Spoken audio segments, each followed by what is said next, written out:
Welcome to FedSoc Forums, a podcast of the Federalist Society's practice groups. I'm Nate Kazmarek, Vice President and Director of Practice Groups at the Federalist Society. For exclusive access to live recordings of FedSoc Forum programs, become a Federalist Society member today at fedsoc.org. Great. Well, hello, everyone, and welcome to this Federalist Society virtual event. I'm Caroline Bryant, and I'm the Associate Director of Practice Groups with the Federalist Society. Today, we're excited to host this webinar on U.S. out of Africa, then what? Our moderator today is Professor Jeremy Rabkin. Professor Rabkin is a professor of law at George Mason's Antonin Scalia Law School. If you'd like to learn more about today's moderator or speakers, their full bios can be viewed on our website, fedsoc.org. After our speakers give their presentations, we will turn to you, the audience, for questions. If you have a question, please enter it into the Q&A function at the bottom of your Zoom window. We will do our best to answer as many as we can. Finally, I'll note that, as always, all expressions of opinion today are those of our guest speakers, not the Federalist Society. With that, Professor Rabkin, thank you for joining us, and the floor is yours. Thank you. A few months ago, I saw in the newspaper, maybe the Washington Post, that the U.S. was proposing to withdraw its troops from Niger. And I asked people in our Federalist Society practice group on international and national security law, did you know we had troops there? And these are all people sort of paying attention, and nobody knew that we had troops there. So maybe we could start with, what were they doing there to begin with? Cameron, Hudson, you volunteered to say something about this. Sure, happy to start. Well, the short answer is they were there operating two bases, two drone bases that the United States built in starting in around 2016, 2017, became fully operational around 2020, and housed about 1,000 U.S. service members in Niger. This is, I think, an evolution of the force structure and composition that we have seen traditionally in that part of Africa. You'll remember that during the Trump administration in 2017, 4 U.S. service members, Green Berets, were killed in Niger, accompanying Nigerian counterparts on a raid on suspected al-Qaeda targets inside of Niger. And so at that point, the U.S. military presence was very much at the tip of the spear. We were shoulder to shoulder with local counterterrorism operators on the ground in Niger and Mali. And after that tragic raid and the death of those service members, I think it woke up many people, particularly in the Trump administration, who didn't realize, at the White House that we had these forces there, and that they had been there in some way, shape, or form since 2012, 2013, when Mali started to experience the terrorist violence. Much of it was a spillover from the overthrow of the Gaddafi regime in Libya and the kind of arms bazaar that flowed into the Sahelian states of Africa as that regime crumbled. And so the United States had been slowly getting more and more involved in assisting with counterterrorism operations, but also putting U.S. soldiers really on the front lines. And so from that moment, I think the Trump administration ordered a kind of top-down review of what forces we had positioned across Africa, not just in the Sahel, but in Somalia and other parts of Africa, where we have had a troop presence, particularly carrying out counterterrorism operations, but not exclusively, and was, I think, really moving towards withdrawing those forces from Africa on national security grounds, essentially saying that putting these guys in harm's way doesn't sort of meet a threshold for risk that we should be willing to take in a place like Niger, where it's not a kind of first tier national security interest of the United States. He was largely able to do that in Somalia, removing many U.S. forces from Somalia. The general at the time commanding those troops sort of wryly said that he had to commute to work, so they repositioned them in Kenya. and the counterterrorism operations continued to a lesser degree in Somalia. But in Niger, what we saw was more of a pivot away from frontline troops to a kind of intelligence, surveillance, reconnaissance operation that aided local partners, provided them with intelligence and battlefield intelligence, but not having soldiers on the front line. Could you say a word, or anybody else who might know about this? I think it's 2007 when we set up AFRICOM, the Africa Command, which means even before, some years before the fall of Gaddafi, there was this sense in the Defense Department, we need to be organized to have a, to coin a phrase, Pan-Africa perspective. What was that about? Well, I'm happy to take the lead and let others chime in, but I was there in the Bush administration when the Africa Command was rolled out, and so I think at that time it was both a reflection of the fact that Africa was the only what they call AOR, area of responsibility for the U.S. military, was where there wasn't a combatant command dedicated to Africa.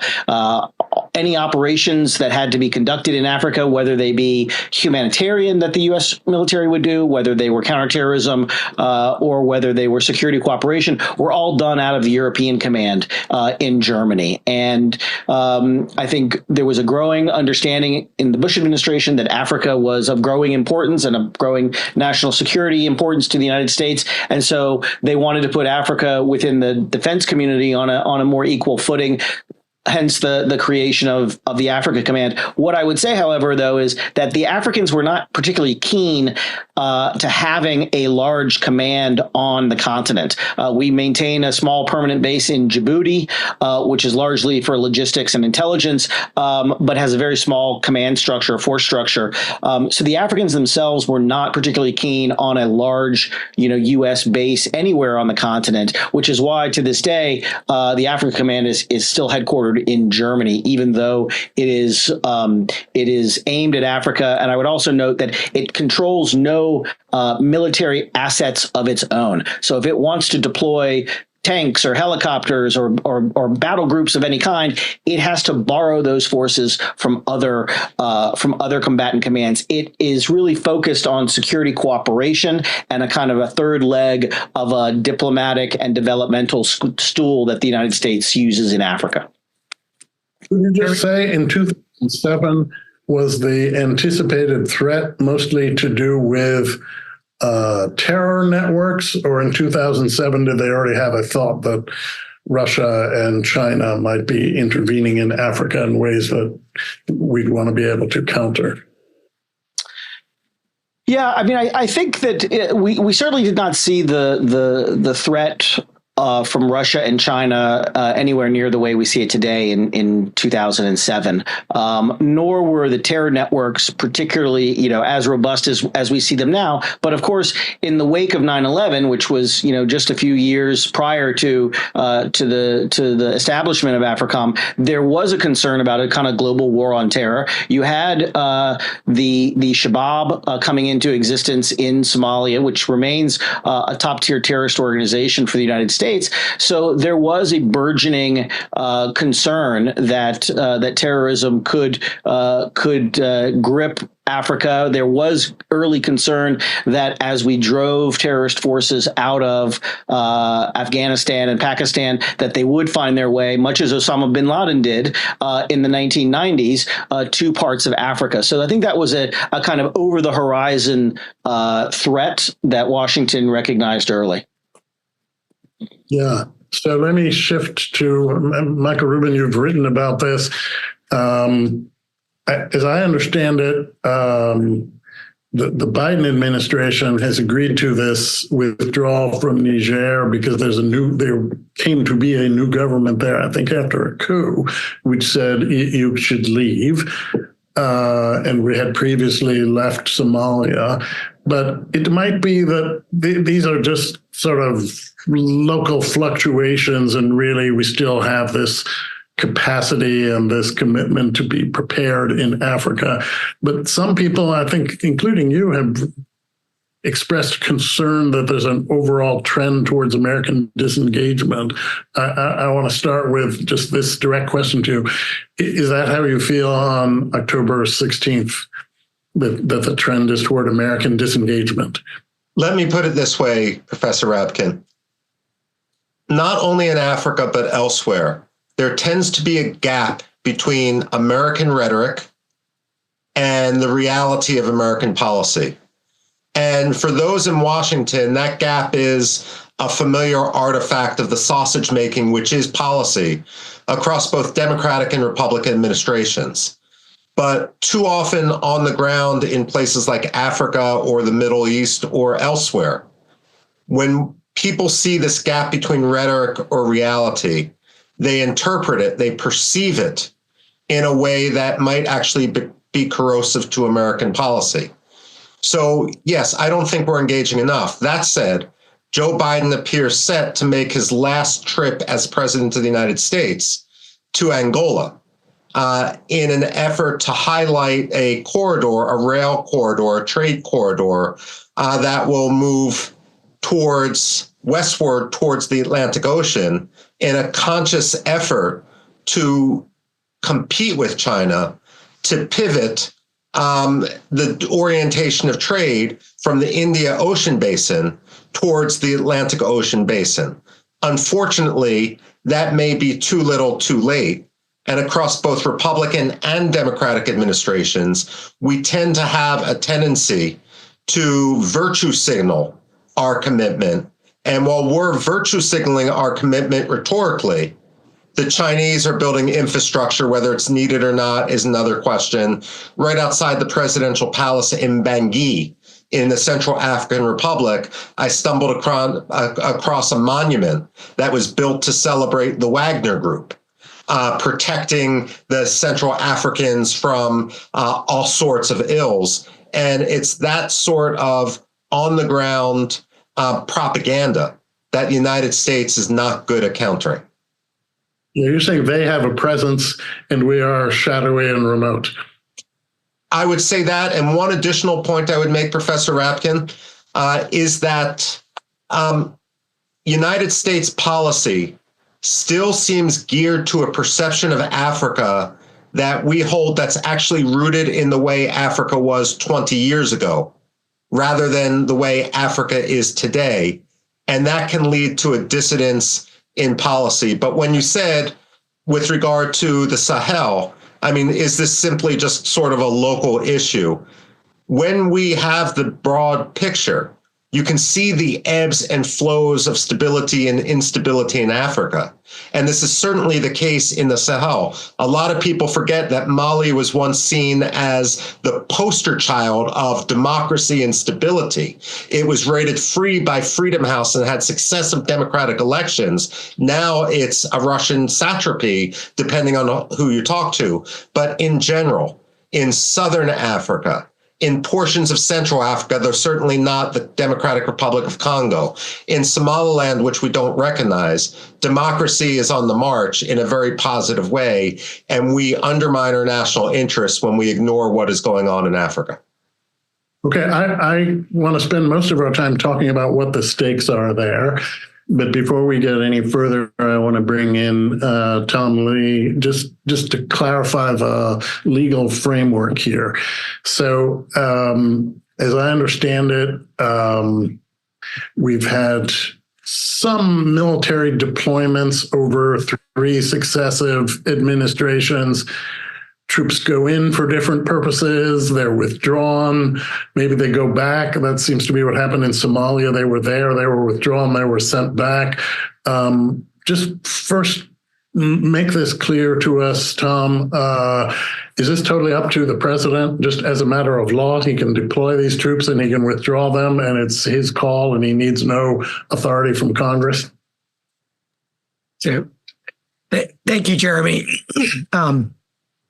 In terms of legal authorities, lawyers typically talk about 2 tracks, sort of international law and U.S. law. And so I'll talk similarly along those 2 tracks. And one comment I had about AFRICOM, and I'd be curious to hear Cameron's amplification. Many years ago, and when I was in the Navy, I remember, Somalia operations, anti-piracy, and I was under the impression that that was part of PACOM. So that was another piece. And I'm just wondering, in terms of the genesis of AFRICOM, the extent to which those operations and having them chop over to a centralized command was part of the thinking, because I'd sort of wondered from my own personal curiosity about that. So onto the U.S. legal authorities. Obviously for the counterterror, a principal authority is the 2001 authorization of use of military force related to 9/11. And so that is still active. And so to the extent that we can trace a genealogy from any of these groups to Al-Qaeda, and the backward-looking piece is connection to the 9/11 attacks, the president has sort of this vested authority. There is also a forward-looking aspects. They have to be planning sort of terrorist actions in the future, or aiding and abetting, or so forth. But the prospective hook is generally not a problem. So those are a set of very robust congressional executive authorities that exist for anti-terrorism ops. When you get into things that don't fall comfortably within the 9/11 AUMF, then things get a little bit trickier, because then you're relying on, there are some statutory treaty authorities, but they're embassy defense. So, and I'm not going to talk about Title 10 or Title 50, the ISR statute or the covert action statute, but in terms of a traditional, no, we don't want anyone to go to jail for conversations we have on a Zoom here. But in terms of sort of military activities, the test is where the president perceives national interests, and the particular actions are determined not to rise to the level of war. So the biggest basket there is self-defense. Obviously, if there's a situation where the president perceives U.S. troops are at risk, or U.S. property, U.S. persons, then he can use force. That includes many years ago, there was planning, the Liberia non-combatant evacuation operations. So if there's a crisis somewhere, the president has unilateral authority to order the Marines in, or whatever expeditionary force, to evacuate not just U.S. nationals, but third country nationals. I think this is particularly relevant as we see some crisis situations evolve. Also within that, and generally, I said there was a two-pronged test. Are there national interests? Are these steps, do they rise to the level of war? Generally, humanitarian evacuation operations do involve the significant introduction of armed forces, but generally, the lawyers say that the authorities are robust. It gets complicated in terms of relief, access, the actual deployment of troops, naval ships, and so forth, but that kind of thing is generally accepted. What other types of scenarios? Like, let's say there's a genocide.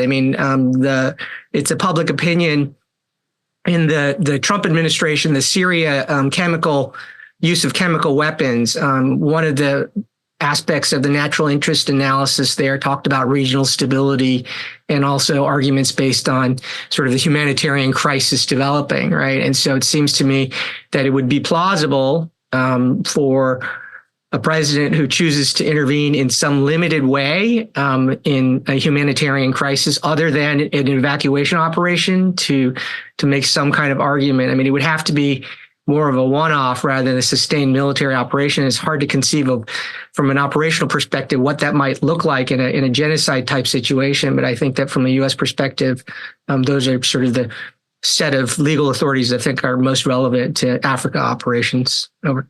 Do you want to say a word about international law constraints? This is the Federalist Society. Am I supposed to talk about those? Just very briefly. There it's... Chair says, yes, we'd like to have you.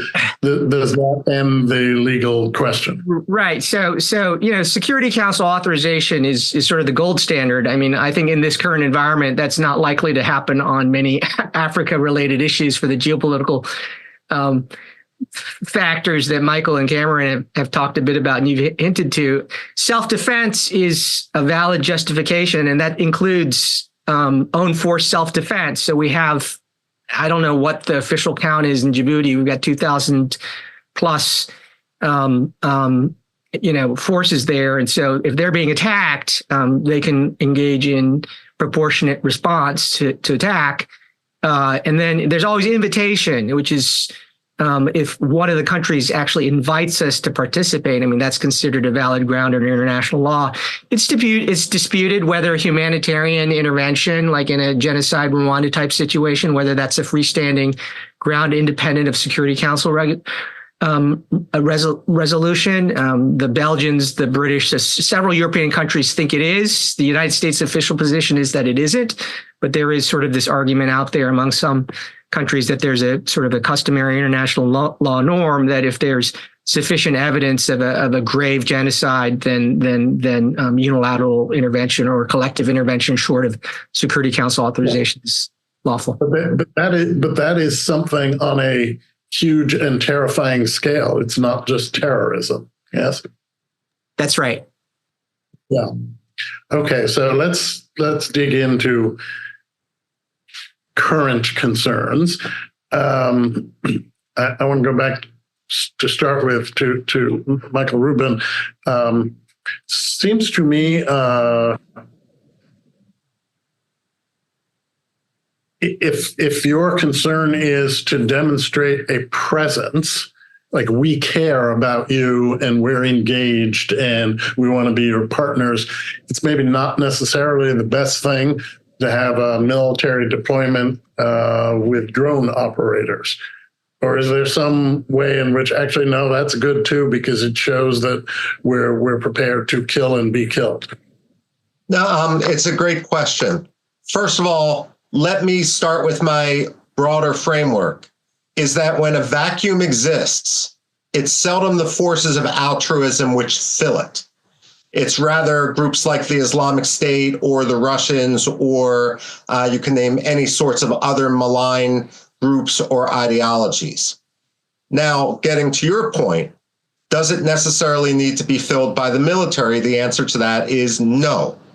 Although sometimes when there is a real security concern, having a military presence or working through some of the local militaries tends to be a good option.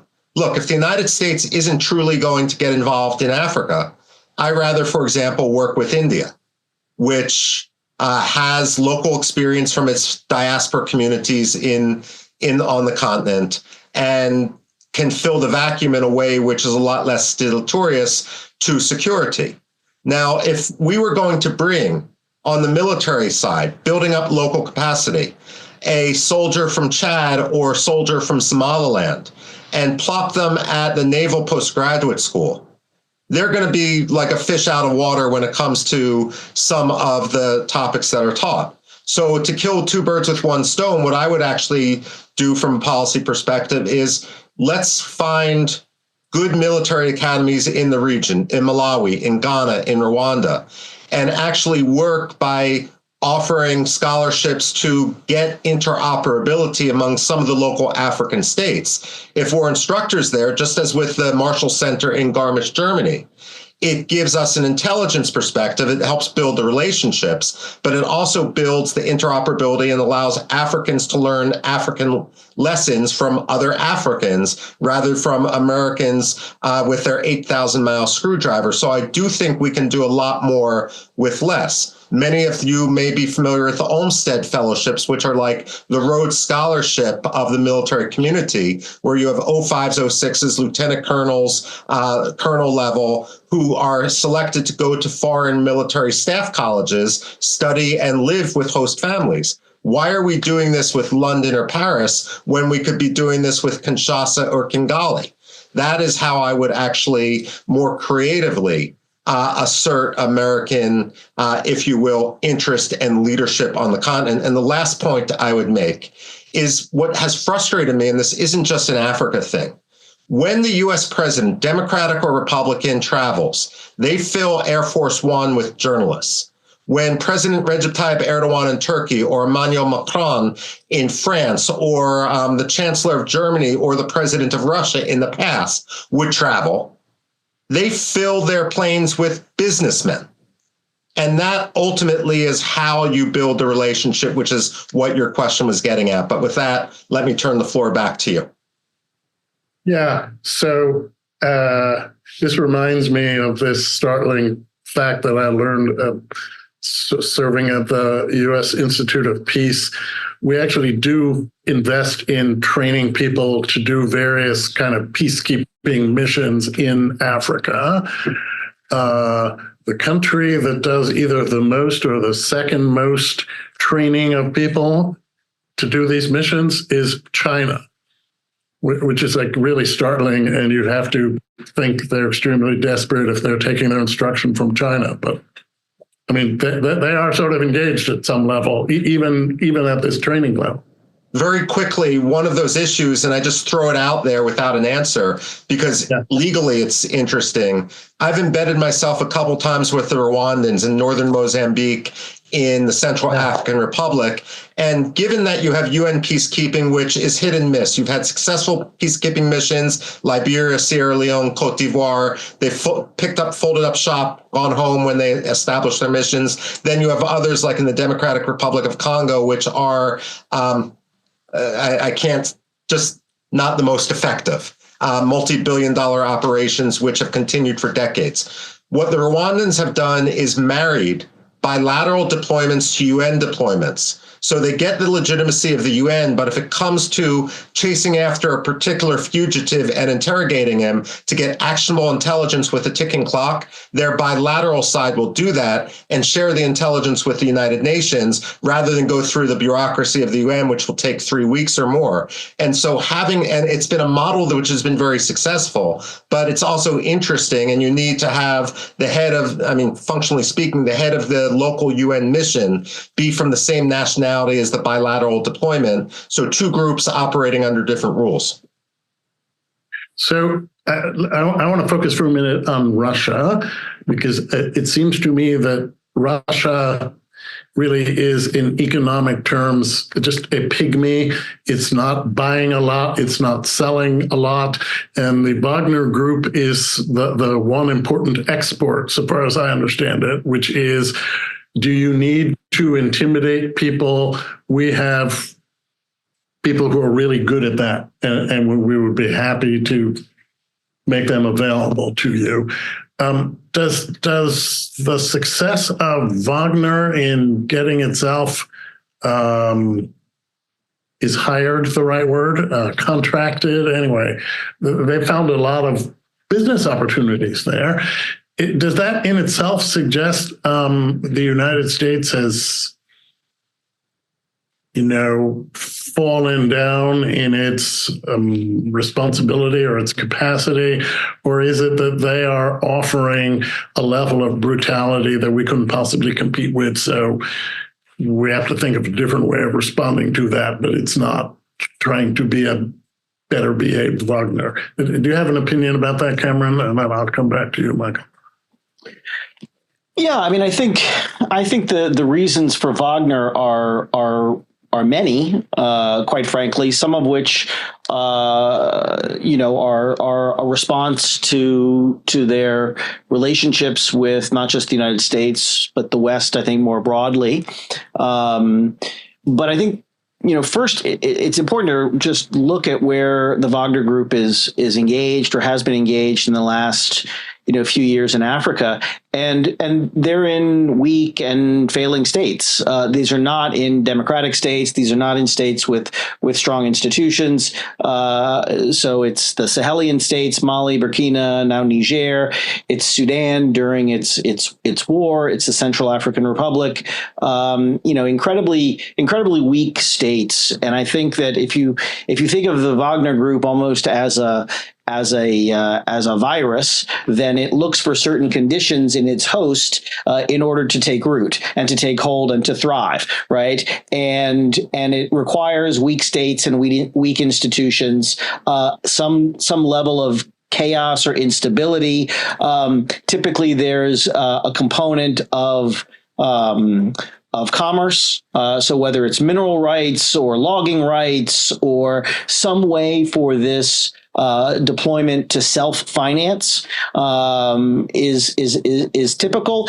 In order for it to self-finance, and in order for a government to sign away logging rights or mineral rights, that's not a regime that is going to be in any way answerable to their people, right? And so those are the kinds of places where the Wagner Group has found success. Conversely, those are the kinds of places where the United States has a very difficult time operating, again, because of our laws and our legislation, most of which prevent us from, I'm talking about a lot of junta governments here, not all, but many junta governments. And therefore, we are constrained by what we can do and how we can do it and what we can call it, not just from a legal perspective, but then, from a values perspective. And I think, sort of borrowing a little bit from what Mike was saying earlier, I think, we talk a lot about our values, especially in Africa. We talk about, the Biden administration has talked a lot about its values for democracy and human rights. And I think the challenge is that, when that is your kind of, top priority, then when you have a case like in Niger, where, we had $100 million drone base that we were operating, and we were working very closely with that government, and it was giving us all kinds of access to a very broad region, frankly, from Libya, Sudan, all across the Sahel. Geographically, that was a very central base for us. You lose that base, and there's a big gap that exists as a result, and that the Russians have been able to backfill very quickly. So I do think that we often face challenges. Again, the appeal of the Wagner Group, in many ways, is also a function of our own colonial history and the Western kind of colonial history. Even though we weren't on a colonizer in Africa, I think a lot of Africans see us as colonizers because of our control of the World Bank and the IMF and the UN, or what they perceive to be our control of those institutions, which impose, harsh conditionalities on them for loans, for, those kinds of things. And so they have come to see the United States and France and the Brits and others as a malign force ourselves, even though we don't see ourselves that way. And I think Russia and the Wagner Group has been able to stoke that in these countries very adeptly, either through misinformation, disinformation. But as I say all the time, Russia is not powerful enough to shape the public opinion of these countries all by itself. It doesn't have as many trolls and bots and things to make that. But what it can do is it can germinate these feelings where there's already a seed that's been planted. And in many cases, we have planted that seed. And so Wagner itself, I think, is an alternative to the U.S.-led, Western-led kind of security approach in Africa. I'll give you just one short anecdote. I was in Mali earlier this year, and I was meeting with members of the junta, talking to them about the Wagner Group. And they said, when the French were here in our country, they told us what the mission was. They led on the mission. They told us what role we would have. And if we were lucky enough, we could ride on the helicopter with them up to this terrorist target. But they picked the target. They picked the mission. They did everything. And we were a guest in our own country, carrying out counterterrorism operations against forces that were breaking away from the central state. He said, when we got rid of the French and when we brought the Russians in, we then got in the driver's seat. We tell the Russians what the operation is. We tell them what their role is. They back us up, but we lead. And that's the way it should be in our own country. And I think there's a real appeal to that sentiment among many of the African countries that we're talking about empowering them. Again, I think that there's this perspective that the Wagner Group is leading these countries around by the nose. And that's not entirely the case. I think for many of these countries, they feel very empowered, not only by having kicked out Western forces, but by being in charge of their own internal security operations. And I think we need to remember that as we try to approach new partners in Africa and what the tenor of that relationship is going to be. Yeah. Michael, you wanted to say something? Yeah. Look, I largely, as often, agree with Cameron and what he's saying. Another way to frame what Cameron was just saying with the Wagner group being allowed to be in the driver's seat is in Mali, what I've heard from a number of people, they're willing to do what the French weren't willing to do. And that can sometimes bleed into ethnic reprisals and that sort of issue. The other point with the Wagner is while they tend to be lionized in the popular press in the United States, they've also had notable failures in Africa. For example, in Mozambique, where the Rwandans and the South Africans replaced them because they weren't able to actually adequately counter the al-Qaeda-based insurgency in Cabo Delgado. So what the United States needs to do is focus a little bit more on studying Wagner failures rather than assuming that they're always going to default to success. The only other points I would make is, look, when you're a hammer, everything looks like a nail. When you're lawyers, everything looks like a legal framework, and I don't deny that. But what also hampers American action in the region is this growing tendency, and again, across administrations, where we want to reset the calendar every 4 years, and strategy doesn't necessarily conform to our own political calendar in that way. And the last and final point I would make is Cameron is absolutely right that Russia takes advantage of this anti-colonial narrative. And Cameron is right about the perception of the United States through our domination of certain international institutions. The only thing I would add is that there are other countries that try to latch on to this sort of anti-colonial narrative alongside Russia. So, for example, Turkey, which I would argue as a Middle Eastern historian was one of the great imperial powers, actually will go around the region and say that they are the anti-colonial power. And Erdogan will actually cite Mustafa Kemal Ataturk in this. And it has reticence. Turkey has its largest overseas military base now in Somalia, in Mogadishu. And so we do need to be cognizant of this so that we don't suffer the same fate that the French have, or at least we can see it coming as the door gets slammed in our face. Yeah, so I want to spend just a few minutes talking about China, and then we can come back to what America can and can't do.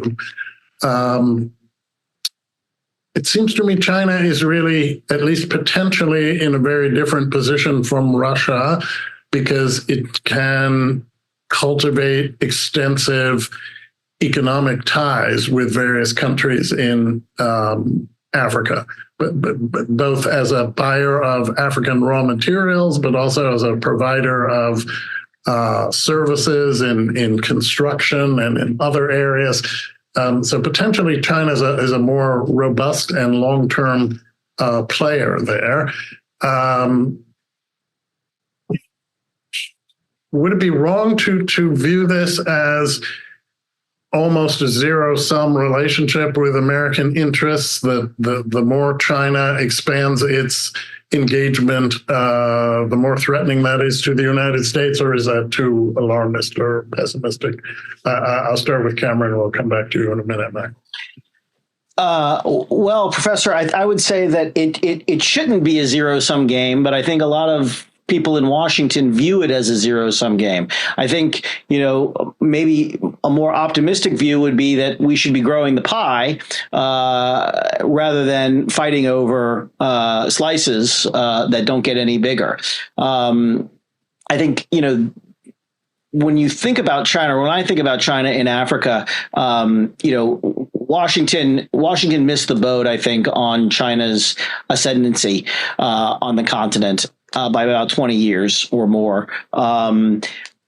China had a strategy for Africa that included the Belt and Road, but is not exclusively about the Belt and Road, which Washington did not have. Washington was focused largely on a humanitarian relationship, whether it's our emergency plan for AIDS relief, whether it's our presidential malaria initiative, whether it's our Power Africa initiative. We have all these presidential initiatives to do good works in Africa, and we tout our $11 billion food aid budget for Africa. all of this happening across, the last 4 administrations, when the Africans have been telling us we want trade, not aid. We don't want that relationship of unequals to persist. And I was in Angola not long ago. We were talking about Angola earlier. There are over 1,500 Chinese companies in Angola right now. Most of them are 1- and 2-man operations. So if you're a young Chinese entrepreneur looking to make it rich, the land of opportunity is Africa. It is not China, right?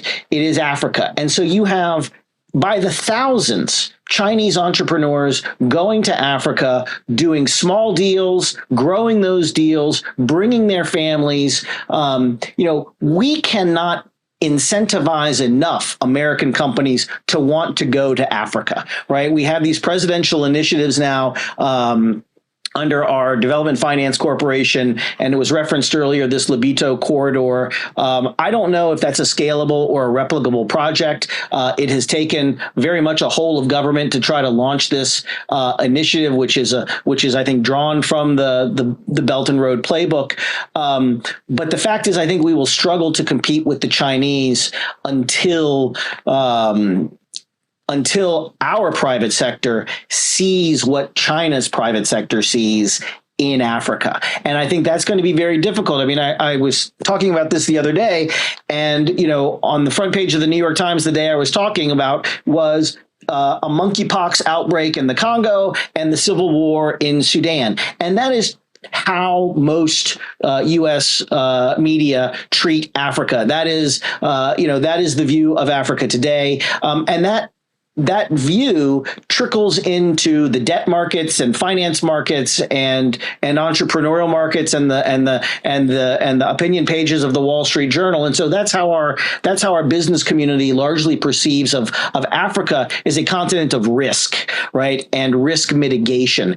And what we have seen is our government is only going to be so successful in trying to mitigate that risk if the rest of our business community and our media community don't also see many of the same opportunities that the Chinese see in Africa. I don't think that it's necessarily that the Chinese are so risk tolerant. I just think that they perceive of that risk differently. And then the last thing I would say on that is that I think there is an appeal in many ways to the Chinese model. So it's not just that we're having a harder time competing because of our own constraints and biases.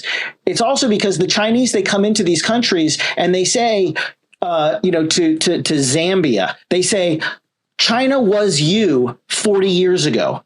We were a poor agrarian nation with no urbanization, with no electricity. And in the span of 2 generations, we have become the second largest economy in the world, and we can help you do that, right? We know the secret recipe for taking poor agrarian economies and turning them into modern economies, and let us help you do that. That's a very powerful argument, and it's honestly one that we can't make because we haven't been a poor agrarian economy for hundreds of years, right? And so there is a Chinese model that is proximate. And they sell that model to Africans, whether or not it is loaded with debt that they don't want, or other kind of trap doors that benefit the Chinese more than the Africans. That's a different story, and we can talk about that. But I do think that there's an appeal that China makes, that their entrepreneurial class and their officials make, that we really can't compete on in any way in the United States. But perhaps some of our allies could do that. The Germans could say they were a broken, rubble-strewn country just 2 generations ago, and the Poles could say they were hopeless after 2 generations of communism, and look what they've done in just 30 years. I think it's probably more compelling to hear that from the Emiratis or the Turks or the Egyptians or the Saudis, who say, we were just wandering the desert 50 years ago, and now look at us, right? So this is actually a question from the audience that's very pertinent to this discussion. To what extent is the U.S. government's views on various social issues that are highly different from African values, leading to African nations preferring Chinese or Russian partners?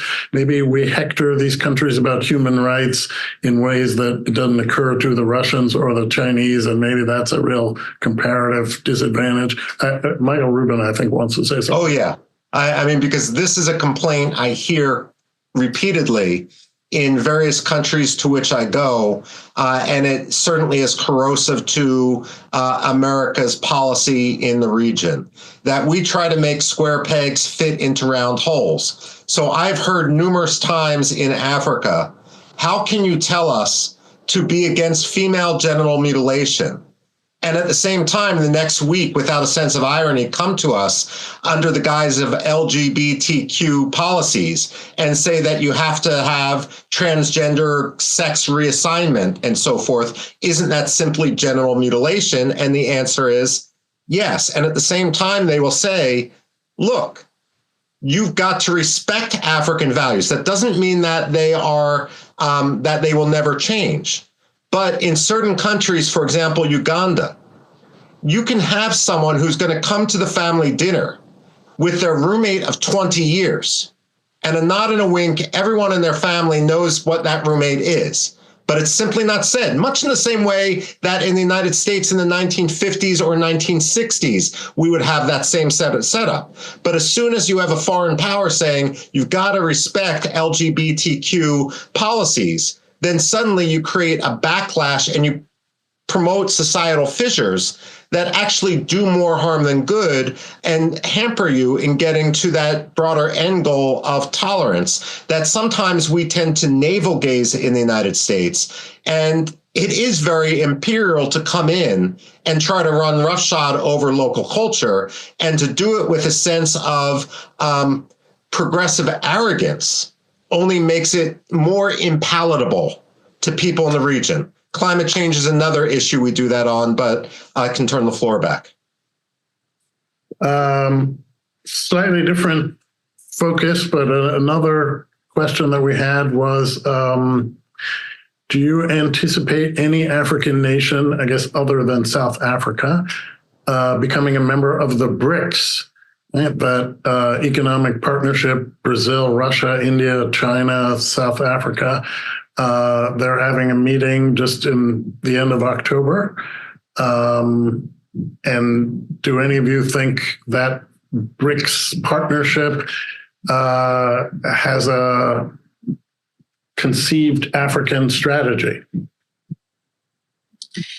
I can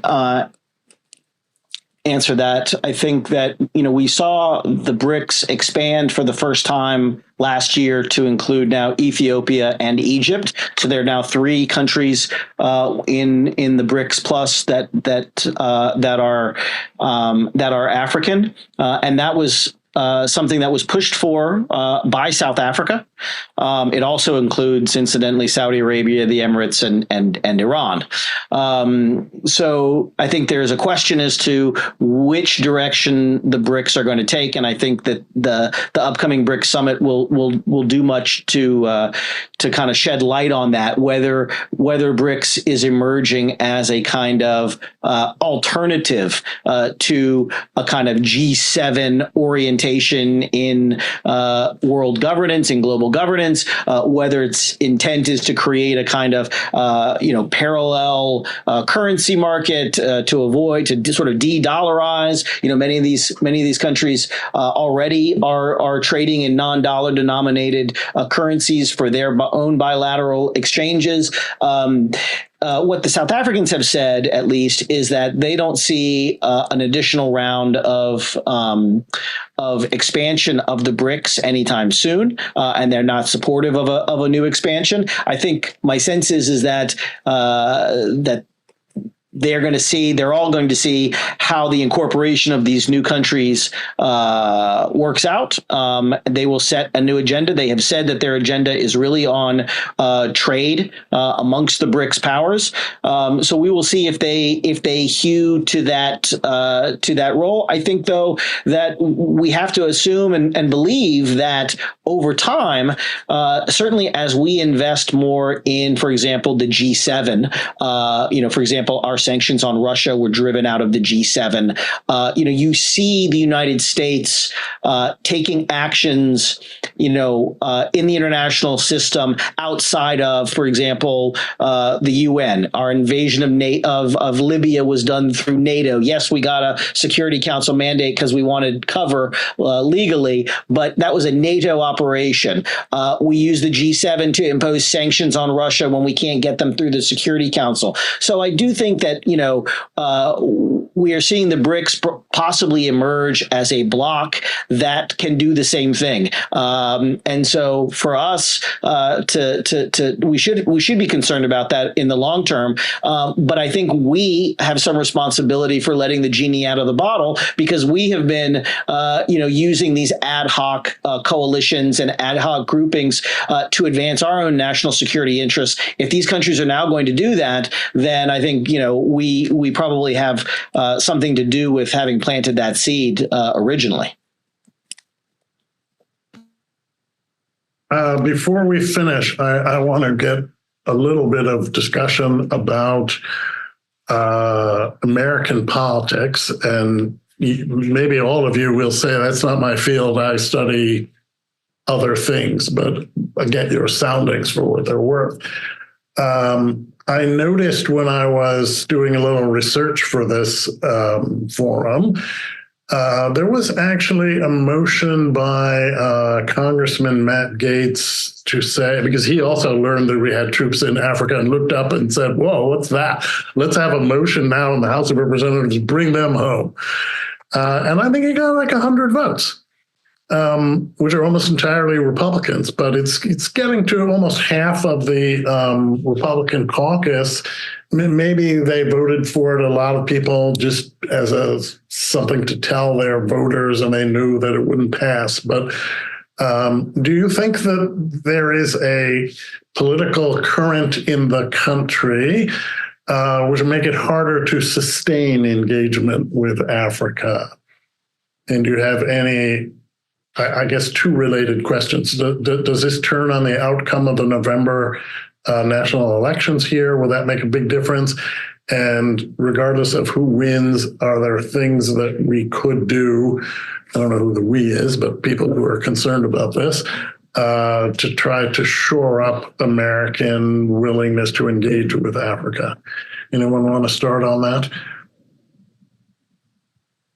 I'll go back to Michael Rubin because American enterprise comes with your title, right? Fair enough. I would go, the short answer is yes. This is a broader trend among both Democrats and Republicans. It's philosophical, it's not partisan, and in my viewpoint, it's corrosive to the American national interest. What could we do to shore up our presence? Let me give you an American Enterprise Institute answer, even though we don't take institutional positions, of course. It's become almost a mantra that we should be supporting small and family-owned businesses. I would argue that it's much better to support multinational corporations going into Africa. And the reason for that is this. I'm a frequent visitor to Somaliland, the unrecognized country that broke away. It's the northern third of Somalia. And Berbera, of course, now has the top port, according to the World Bank, in Africa. When Dubai World took over the port of Berbera, they shut it down for 2 weeks. The Somalilanders were afraid that they were going to be thrown out of work. They retrained them. They increased their wages about 90%.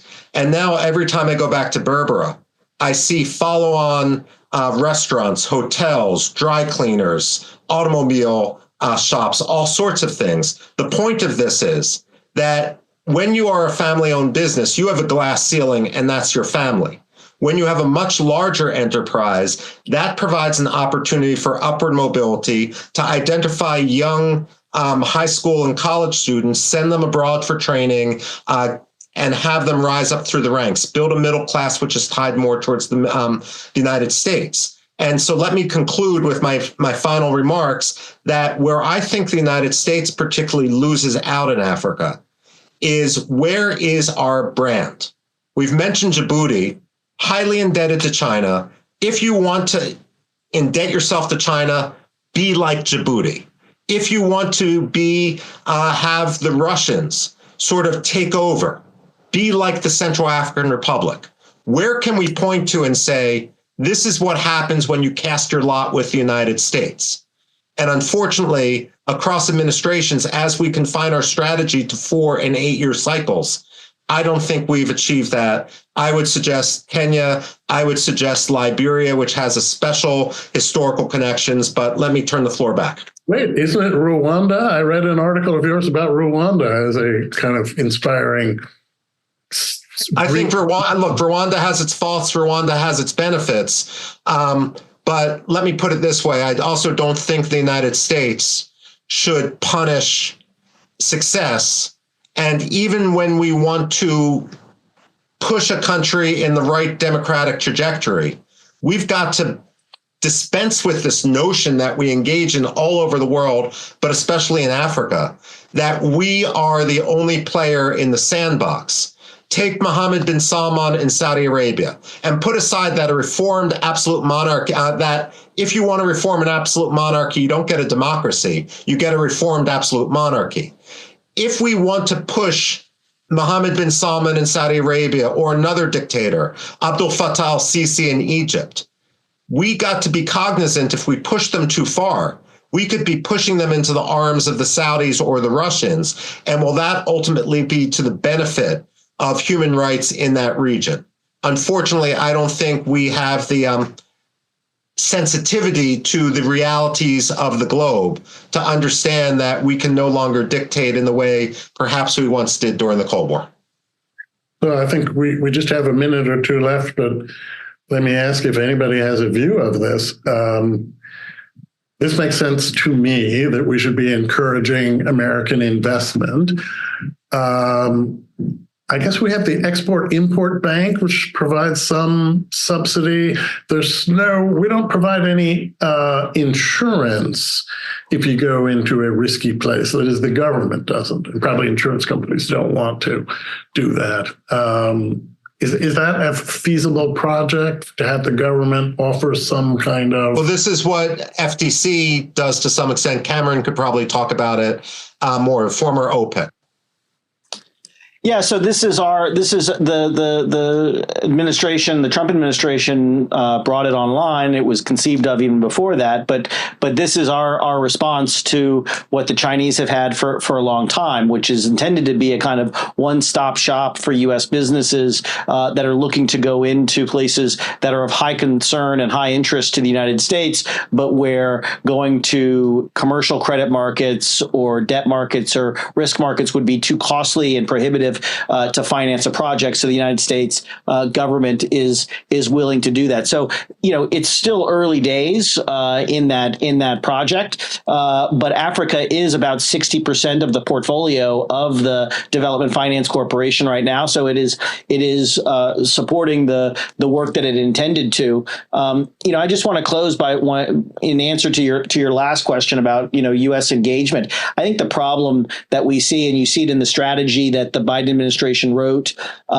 recently, and actually the project 2025 has lifted a section from Biden's Africa strategy and put it into their own strategy with respect to Africa. And it's this idea that Africa is a continent of the future, and it is a continent of the future. By 2050, 1 in 4 people on Earth will live in Africa, right? Africa is home to the kind of critical minerals and rare minerals that are only found in Africa Africa that will drive modern economies, right? It is increasingly a central artery in global shipping. It is geographically sort of center in our world, and so there are lots of reasons why Africa is the continent of the future. The problem is Africa is always the continent of the future, and it's never been the continent of today, right? There is always, the President Biden just canceled for the second time a trip to Africa in his term because you're always able to knock it off of our list of priorities. And whenever it makes it onto the top of our list of priorities, it is there very episodically, and it never sustains. And I think that, the challenge that our administrations consecutively have had is that we can all acknowledge that it's the continent of the future, but unless we start treating that continent of the future as having importance to us today, and we start investing in the kinds of relationships, political, security, business relationships today, when the continent of the future becomes the continent of the now, we might be, third in line behind several other countries in vying for influence on the continent. So it has to become a priority sooner rather than later if we have to hope to have any chance in the future. So we have one of the people in the audience asked this question, why is the U.S. always playing catch up rather than leading expectations for other countries? And my sense of this, which I think you probably will all agree with, is because we don't pay enough attention. And that is maybe one thing we could all agree on. We should pay more attention to Africa in the coming years, and hope the next administration, whoever is organizing it, will take that to heart. But now we are out of time, so I want to thank the panelists and the audience, people who asked questions and people who just listened. I think it was a good discussion. Thank you. Thanks, Professor Rabkin. On behalf of the Federalist Society, I want to thank our speakers for the benefit of their time and expertise today. Thank you also to the audience members who joined us. We greatly appreciate your participation. Check out our website, fedsoc.org, or follow us on all major social media platforms at FedSoc to stay up to date with announcements and upcoming webinars. Thank you once more for tuning in, and with that, we are adjourned.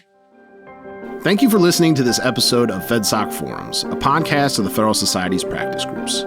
For more information about the Federal Society, the practice groups, and to become a Federal Society member, please visit our website at fedsoc.org.